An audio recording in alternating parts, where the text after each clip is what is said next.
Hello दोस्तों, आज के वीडियो में बात करेंगे कि ये मार्केट की गिरावट कहाँ तक होगी, कब तक चलेगी।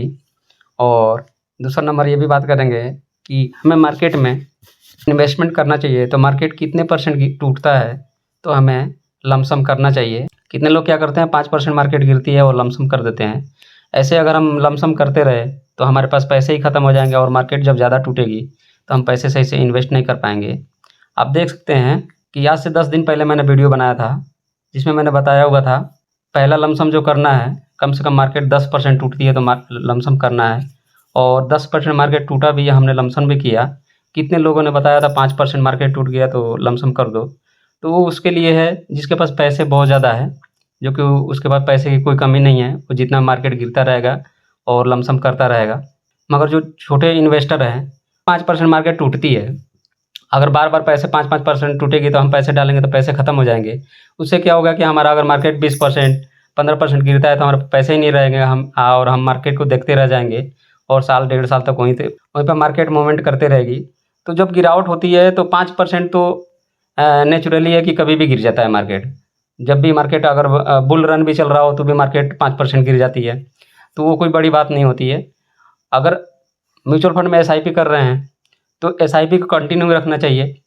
और एसआईपी जो है हमारा होना चाहिए नॉर्मल रेशियो में होना चाहिए, इसलिए कि अगर हम ज़्यादा एसआईपी करेंगे तो हमारे पास पैसे ही नहीं बचेगा कि हम मार्केट जब गिरे तो हम इन्वेस्ट कर पाएँ। और मार्केट हर 1 डेढ़ साल के अंदर एक बार इन्वेस्ट करने का मौका देती है। ऐसा नहीं है कि मार्केट जब चल रही है तो चलती रहेगी, 5% गिरेगी, 2% गिरेगी, 7% गिरेगी, फिर रिकवर करेगी। 5% गिरेगी, 10% ऊपर जाएगी, 10% 7% गिरेगी, 12%, ऐसे अप डाउन मार्केट चलता ही रहता है। तो हमें क्या करना चाहिए, हमने पहला इंस्टॉलमेंट हमने जो 10% मार्केट कल गिरा था तो हमने किया था। और आगे कहाँ करना है तो आगे चल के देखते हैं चार्ट पे कि आगे और मार्केट कितना गिर सकता है। देख सकते हैं जब कोरोना में जो गिरावट हुई थी उसके बाद मार्केट जब बूम किया था तो देख सकते हैं ये सीधा गया था कहाँ तक, कोई 15,000 तक गया था। ऐसा नहीं कि डायरेक्ट चला गया था, बीच में 5% 7% 8% की गिरावट चल रही थी, उसके साथ ही ये मार्केट ऊपर गया था। तो अगर हर 5% 7% में पैसे डालते रहें, हाँ जिसके पास पैसे बहुत ज़्यादा है तो वो तो डाल सकता है, मगर हर इन्वेस्टर को नहीं डालना चाहिए। तो उसके बाद जब ये मार्केट चलता रहा तो ये मार्केट गया था 15,000 पे, और उसके बाद 15,000 से जब मार्केट चला तो ये मार्केट कोई चला गया था हमारा, देख सकते हैं यहाँ पे 18 साढ़े 18,000 तक मार्केट ये चला गया था, 18,500 तक गया था मार्केट। तो उसके बाद देख सकते हैं जब गिरावट हुई थी नीचे आ गया था ये कोई 15,000 पे। तो देख सकते हैं जो ये चीज़ें बनी हुई है, यहाँ तक मार्केट आया हुआ था। जब यहाँ पे कोरोना के बाद जब चला था मार्केट तो कंसोलिडेट जो मार्केट किया था यहाँ पे, तो ये जब मार्केट दोबारा जब गिरी, देख सकते हैं ये कंसोलिडेट कब किस डेट को किया था, 2021 जनवरी से लेकर और मई तक 2021 मई तक इसने कंसोलिडेट किया था मार्केट एक ही जगह। और उसके बाद जब ये 21 के बाद ये जब चला तो देख सकते हैं कि मार्केट गया था कहाँ तक, कोई 6 महीने तक रैली रही, इसमें भी 5-5% का गिरावट हुआ है।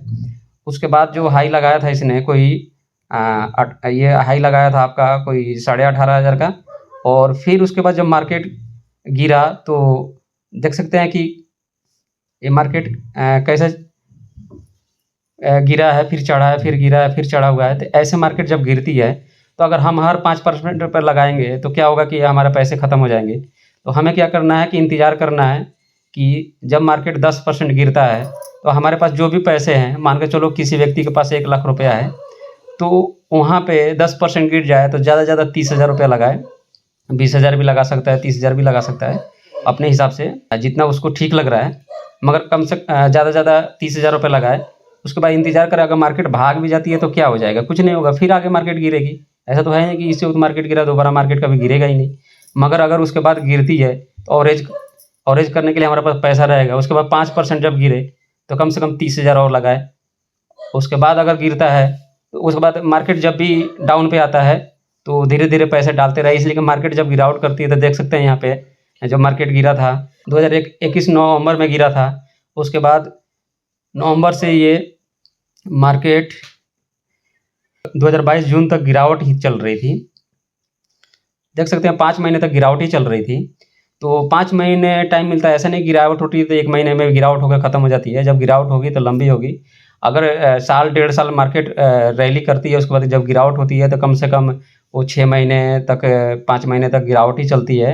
उसमें मार्केट कभी-कभी ऊपर की तरफ रैली करती है तो ऐसा लगता है कि बस अब मार्केट अब निकल गया, मगर निकलती नहीं है। तो ये हर बारी होता है। मैंने पिछले वीडियो में मैंने पूरा चार्ट दिखाया हुआ है, जब से ये चार्ट बनी है। तो उसमें अभी आप जाकर उस वीडियो को जाकर देखें तो क्लियर समझ में आएगा।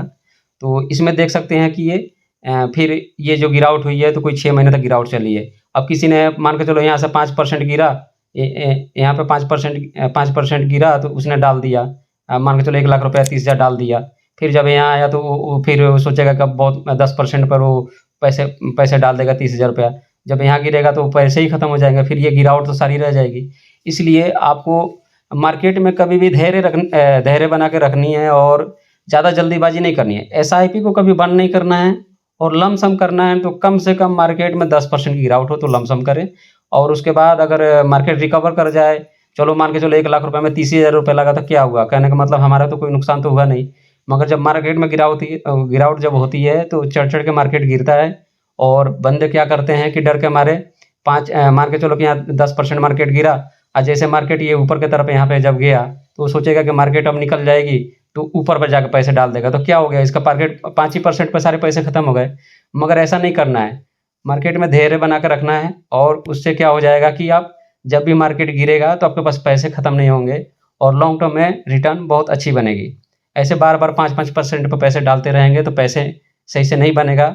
और पैसे अगर अपने पास है तो कोई खराबी तो है नहीं। हमारा जो टारगेट है वो हमने एसआईपी पर बनाया हुआ है। लमसम तो हम ऐसे ही कर रहे हैं जो कि और भी ज़्यादा हमें पैसे बन पाए। तो ऐसे मार्केट को देखना है जब भी ये गिरा है। देख सकते हैं कि कोरोना में मार्केट जब गिरा था, वहाँ से जब रैली किया तो यहाँ पे आया था और उसके बाद यहाँ जब 18.5 गया फिर गिर के इसी जगह पे आया हुआ है।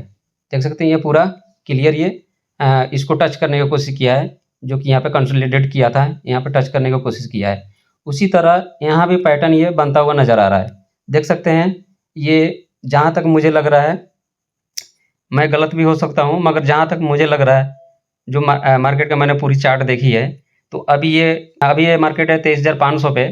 तो मुझे जहाँ तक लग रहा है कि ये कम से कम मार्केट की गिरावट 22,500 तक आ सकती है।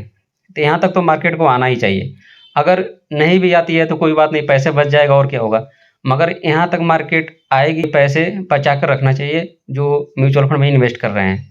और ज़्यादा डीप गिरावट होती है तो ये मार्केट 22,500 आने का 80% चांस है और 21,000 आने का, समझ लो 21,000 आने का कम से कम 60% चांस है कि 21,000 आ सकता है।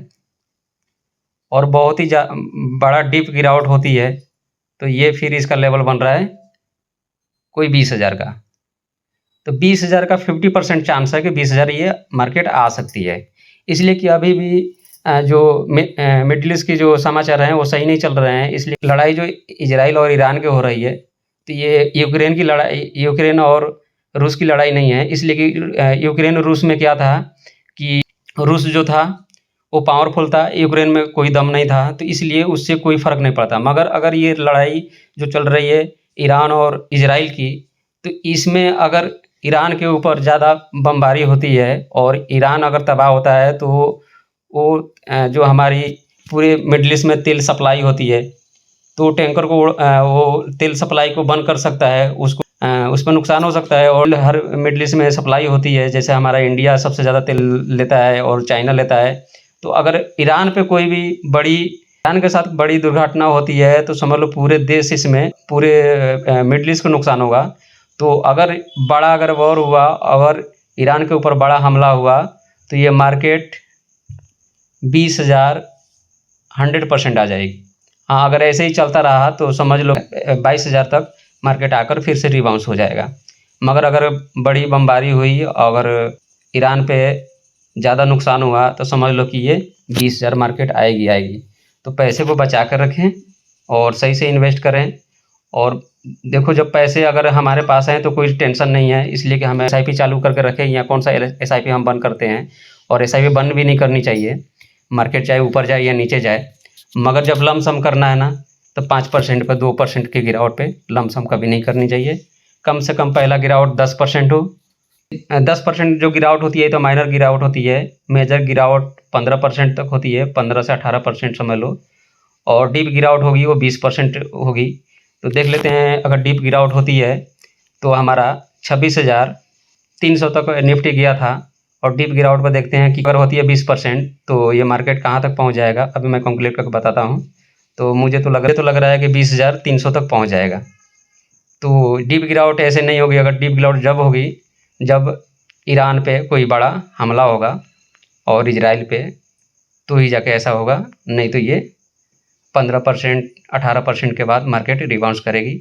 और ये गिरने में ऐसा नहीं कि 10 दिन में गिर जाएगा, ये 6 महीना लग सकता है। तो धैर्य बना कर रखें और शांति के साथ इन्वेस्टमेंट करें। इन्वेस्टमेंट हमने 10 दिन के लिए तो किया नहीं है, कम से कम 15 साल 20 साल जब मार्केट में टिकेंगे तो ही पैसा बनेगा। तो अगर जल्दीबाजी करेंगे तो हमारे पैसे फंस सकते हैं। डीप गिरावट होती है 22-23%, 25% तक गिरावट हो सकती है। तो डीप गिरावट होती है तो यहाँ तक मार्केट आ सकता है।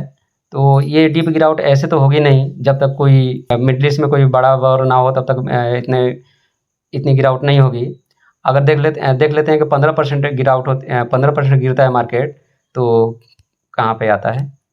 देख सकते हैं 15% का मार्केट गिरता है तो 22,500 पे, और 22,500 पे सपोर्ट भी बनता हुआ नज़र आ रहा है। तो 22,500